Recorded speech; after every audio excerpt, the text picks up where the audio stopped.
Shalom a todos e a todas. É, Gostaria de hoje contar para vocês uma passagem que eu acho que é muito interessante para todos os seres humanos, que essa necessidade de necessidade espiritual, de se conectar com Deus, ou se conectar com a natureza, ou se conectar com tudo que está ligado à sua criação. Eu acredito pessoalmente assim que nós que nascemos no século XXI, a gente tem um privilégio muito grande, né, de ser parte desse grande desenvolvimento material que a ciência, que a tecnologia, que realmente nos traz assim muitas e muitas vantagens e qualidades em nossa vida, né? Inclusive prolonga a nossa vida. Porém, infelizmente, acesso a toda essa ciência, essa tecnologia, essas vantagens desse grande desenvolvimento que o ser humano trouxe para toda a humanidade, e não é para todos. Nesse momento que estou falando, existe milhões de pessoas, talvez bilhões de pessoas, em vários cantos do mundo, principalmente os continentes mais pobres, como a África, América Latina e na Ásia, que ainda não têm acesso a essa tecnologia. Inclusive, algo muito, muito necessário, que é a vacina. E isso é algo assim que a gente tem constantemente pensar. Primeiro, esse desenvolvimento tecnológico que os seres humanos, conseguiu ter, e como é que tem feito essa distribuição, acesso a essa sabedoria e conhecimento. Isso um pouco prova esse abismo que existe entre a capacidade do desenvolvimento do ser humano do nível material, do seu nível espiritual. Como Paulo Freire falava, uma frase muito importante, que o ser humano tem uma dificuldade muito grande de entender o óbvio. O que eu estou falando aqui é óbvio, que todos os seres humanos têm o direito à educação, à saúde, né, e acesso, logicamente, a toda tecnologia e ciência, principalmente quando a gente fala em salvar vidas. E a pergunta que o judaísmo sempre faz é o seguinte: como a gente pode se fortalecer a nível espiritual? E tem uma passagem muito interessante que também está ligado a essa semana, que no sábado à noite entramos na Pessah, a Páscoa judaica, e imediatamente depois a Páscoa cristã, e que é inclusive algo que está inseparável dessas duas religiões, dessas duas formas de espiritualidade, manifestação de espiritualidade, como o cristianismo, como o judaísmo, e também se pode dizer até o islamismo, que é a fé, a crença. E a pergunta que o judaísmo faz é como é que a gente pode se relacionar com a divindade, com o Criador, com a criação. E tem uma passagem na Torá, em Gênesis, que quando Moisés liberta o povo hebreu da escravidão do Egito e sai com ele durante 40 anos no deserto, esse Moisés, esse líder, né, esse grande legislador, se depara com muitas dificuldades. A principal dificuldade dele é realmente a liderança, liderar o povo, que vem de uma cultura completamente diferente, de valores diferentes. E ele tenta agregar novos valores, nova ética, de certa forma, uma nova ética e moral que vai ser escrita nas tábuas da lei. E tem uma passagem muito interessante, E o povo é bem chato, né? Reclama, não tem água, Moisés tem que providenciar água, não tem comida, né? E, o povo pergunta qual é o nome do nosso Deus, esse Deus aí que você fala dele, que é um Deus invisível, um Deus que não tem forma, não tem cor. E eles estavam acostumados dentro da cultura egípcia em contato com outros povos, que todos os deuses têm um nome, e esse Deus não tem nome. Chamam ele de Adonai, Senhor, Kadosh Baruch Hu, Todo-Poderoso, Hashem, o nome, Shaddai, no peito, o errado, o único, mas não é o nome de Deus. Qual é o nome desse Deus? Moisés escuta o povo e ele sobe lá no Monte Sinai e acontece uma coisa incrível, que é a única pessoa assim que encontra diretamente com Deus e fala com Deus. A questão, inclusive, de falar com Deus é uma questão muito interessante, porque Moisés era gago. Só um parênteses, é incrível, né? O maior legislador, o maior profeta que tem o judaísmo, talvez a figura mais respeitada e considerada, era um deficiente físico. E, logicamente, as pessoas acreditam que Moisés não falava com Deus, como a gente está falando agora, com a fala, o uso da fala, mas de uma outra forma que talvez nós não temos essa possibilidade humana de entender. Mas vamos usar esse termo, ele fala com Deus. E ele fala com Deus, ele pergunta a Deus qual é o seu nome. E Deus, logicamente, aparece para Moisés, exatamente como é que as forças da natureza, pelo fogo, e fala para Deus o nome, Jeová. Em português, Jeová, em hebraico são 4 letras, Yud, Rei, Vav, Rei. Inclusive o judeu religioso, muito religioso, ortodoxo, não pronuncia esse nome. E que é um nome realmente considerado um nome muito sagrado.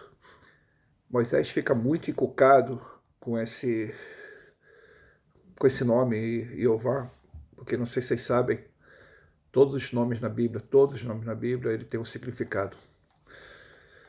Por exemplo, Moshe, vem da palavra Salvador, Moshiach, Jesus, Yoshua, também, Jesus é Yoshua em hebraico, vem da palavra também Redentor, que é o mesmo nome de Yoshua Ben Nun, que é o Josué, conhecido como Josué, que é o mesmo nome, foram traduzidos de forma diferente, mas todos os nomes ele tem um significado. Por exemplo, Abraão, aquele que é o pai do povo, mas Jeová, caramba, que nome é esse?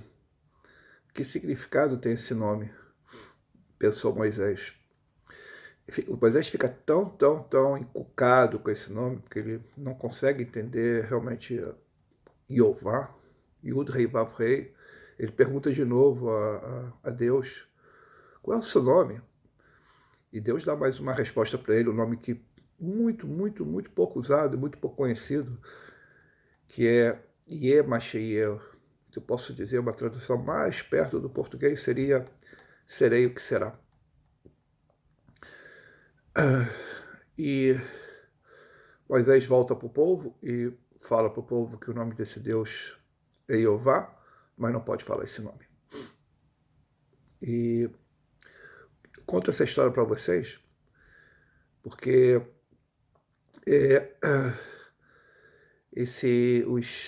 no judaísmo, né, procura assim, interpretar muitos mistérios que existem na Torá.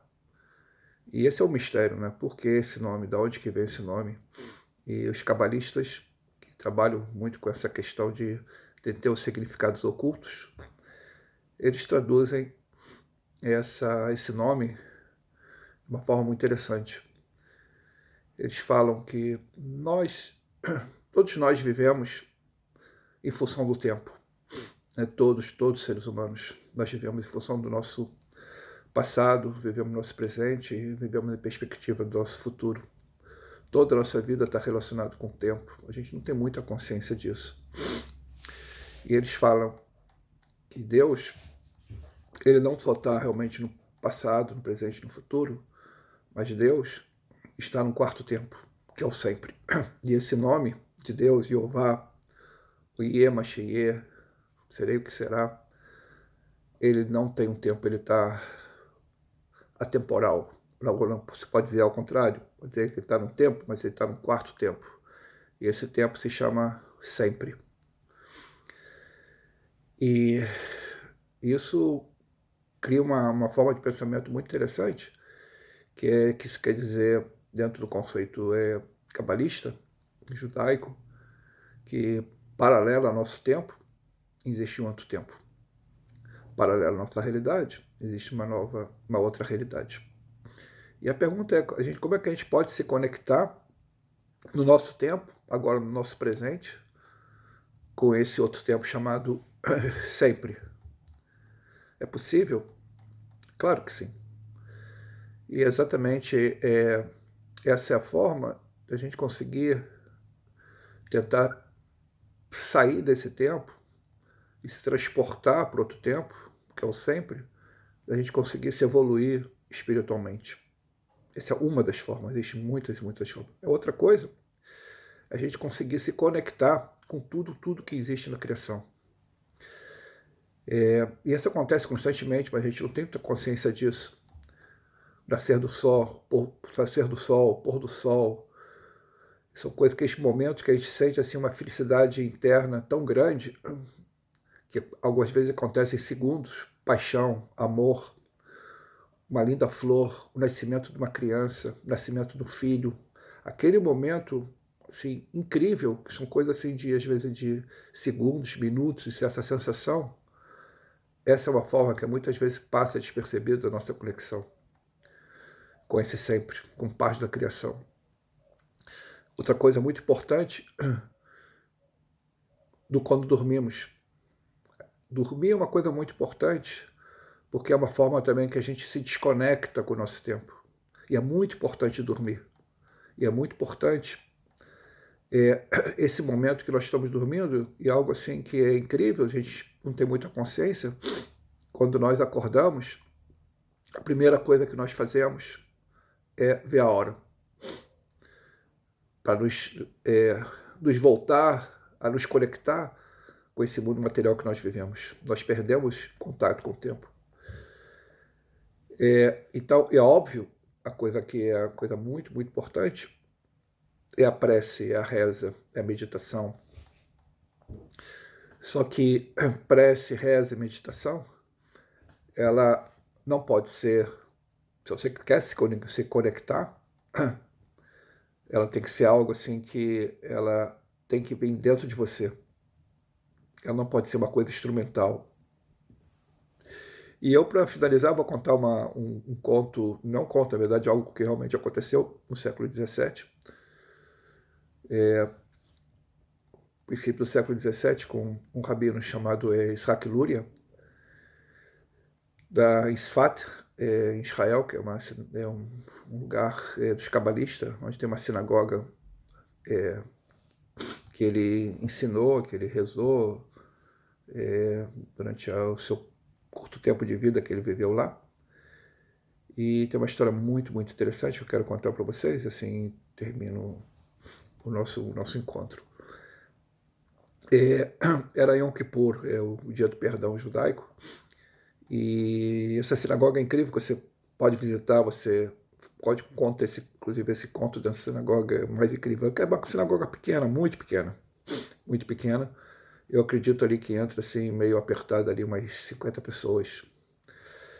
E o Rabino Luria estava aqui no meio a gente chama do palco, né, chama Bimá, onde que o Rabino ele faz a sua reza, e ele está fazendo a reza de Yom Kippur, e chega um rapaz que ele tem vergonha de entrar na sinagoga em Yom Kippur, porque ele não sabe rezar. Ele não sabe pegar o livro e abrir na página certa, acompanhar a reza. Ele não sabe. A gente não sabe realmente o motivo porque quem não sabe. Uma pessoa que não frequenta muito sinagoga, a gente não sabe essa informação, mas o que a gente sabe é que essa pessoa fica fora da sinagoga, fica na janela da sinagoga, com vergonha de entrar, ouvindo a reza, somente ouvindo a reza. E essa pessoa, que era uma pessoa muito simples, se pode dizer uma pessoa que não era culta no sentido de abrir um livro e saber rezar, ele ficou lá fora ouvindo a reza pela janela. E ele começou a soletrar o alfabeto hebraico, Aleph, Bet, Gimel, Dalet, Rei, assim, para ele, para dentro dele, né? Ele começou a fazer Aleph, Bet, Gimel, Dalet, Rei, Vav, e começou assim, devagarzinho, devagarzinho, devagarzinho. E ele entrou em transe, né? Ele conseguiu realmente sair desse mundo material e se foi lá para aquele lugar que eu falei que é o sempre. E ele, por ele ser desconectado, ele já não falava o Aleph Bet baixinho, ele começou a gritar Aleph Bet Gimel Dalet Rei, e gritava, e gritava, e gritava, e gritava. Logicamente aquele som entrou dentro da sinagoga, ele está na janela da sinagoga, aquilo ali fez um barulho danado. É óbvio que aquilo ali chamou a atenção de todo mundo. Pararam, o rabino Lúria parou de rezar, tudo parou de rezar, todo mundo saiu para fora, até com muita raiva da pessoa que estava lá, como se fosse uma loucura, né? Gritando lá o alfabeto hebraico lá fora. Todo mundo sai fora, o rabino Lúria pega acorda o cara, de uma certa forma, pega ele pelos braços, sacode ele. Imagine a situação, vocês, uma pessoa que não entra numa sinagoga porque tem vergonha de rezar, e no final ele, sem querer ou sem pretender, não era a intenção dele, ele para todo o serviço da sinagoga em Yom Kippur, o dia mais sagrado. Agora, olha só que coisa bonita do Rabino Lúria. Lógico, todo mundo está muito, muito raivoso com essa pessoa, né? Rabino Lúria pergunta para ele: ô cara, o que aconteceu? Você tá louco? Tá louco? Tá gritando aí o abecedário? Incomodou toda a nossa reza? Tá louco? Tá louco? Tá louco? Ele abre os olhos assim, ele vê a situação dele, a vergonha dele é assim, é imaginável a vergonha dessa pessoa. E ele chega pro Rabino Lúria e fala o seguinte: Rabino, me perdoa, me perdoa, me perdoa, por favor, me perdoa. E o Rabino pergunta: o que foi? O que aconteceu? Ele fala: Rabino, eu não sei rezar, eu estou soletrando o Aleph Bet para que Deus ponha as letras nas palavras certas. Uau! O Rabino ouve essa resposta dele, e isso é a força de um Rabino como Lúria, é uma pessoa que é realmente iluminada. Ele entende a frase que ele fala, entende o que aconteceu, mesmo que ele estava raivoso, e as pessoas não entendem o que está acontecendo. Ele dá um grito e fala: todo mundo entra agora, imediatamente na sinagoga. As pessoas não estão entendendo nada. Ele pega o cara pelo braço, e as pessoas estão sentadas ali, não estão entendendo nada. Pega o cara pelo braço, leva ele para o altar da sinagoga, onde fica o rabino. Bate na mesa assim, de uma forma muito forte, pede silêncio e grita: agora todo mundo vai rezar, é a reza dele é a reza verdadeira. E todo mundo começa a gritar na sinagoga: Aleph, Bet, Gimel, Dalet, Rei, Vav. O que quer dizer essa história? Não adianta a gente saber rezar, se a gente não tem fé, se a gente não consegue, como essa pessoa que não tinha nenhuma formação, não era rabino, não era uma pessoa religiosa, mas a forma que ele acreditava, né, essa força interior dele que ele tinha, mesmo sem saber até rezar, pegando um livro, ele conseguia levar ele a um mundo espiritual muito, muito elevado. E todo ser humano tem isso dentro do seu interior. E se a gente consegue se transportar em nossas rezas, nossa fé, Para o outro lado, para o outro lado que eu digo lá, para o lugar de onde que está Deus, lugar onde que está o sempre, esse tempo desconhecido, nos ajuda a evoluir como ser humano. E é uma coisa que nós precisamos muito, muito, muito, muito. A gente não precisamos muito de religião. Eu falo isso como rabino. Nós precisamos de espiritualidade. Nós precisamos de fé. É isso que nós necessitamos muito, muito nesse momento.